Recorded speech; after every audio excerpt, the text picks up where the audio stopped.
Hi friends, welcome to my channel. ఈ రోజున మా లంచ్ స్పెషల్ ఏంటో తెలుసా అండి? వెజిటబుల్స్ తోటి బిర్యానీ చేశాను, అలాగే మీల్ మేకర్ తోటి మంచి గ్రేవీ తయారు చేశాను. ఆ రెండు కాంబినేషన్ సరిపోదన్నట్టు రైతా కూడా చేసేసానండి. ఎందుకు అంటే ఈరోజు మా బుడ్డోడు పొద్దున్నే లేవంగానే అమ్మమ్మ కొంచెం బిర్యానీ చేసి పెట్టవా అన్నాడు. అందుకోసం అని చెప్పేసి ప్రిపేర్ చేశానండి.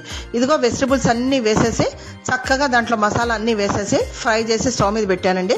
ఒక 2 hours బియ్యం నానబెట్టేసి ఉన్నాయి, అవి కూడా వేసేసి శుభ్రంగా కలిపానండి.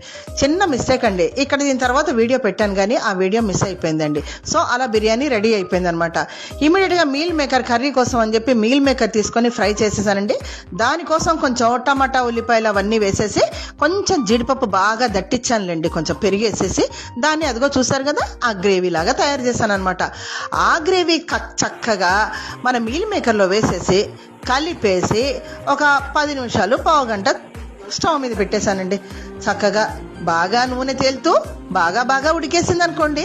ఏమండి చూడంగానే నోరు ఊరిపోతుందండి. ఇదిగోనండి రైతా కూడా తయారైపోయింది. చూసారు కదా రైతాని ఇప్పుడే తయారు చేశానండి. అది కూడా ఇదే అండి ఈ రోజున మా లంచ్. చక్కగా biryani, meal maker curry and raita అనమాట ఈరోజు మా లంచ్. మీరు ఏ లంచ్ ప్రిపేర్ చేసుకున్నారో అది నాకు కామెంట్ రూపంలో పెట్టేసేయండి. ఓకేనా ఫ్రెండ్స్, బాయ్.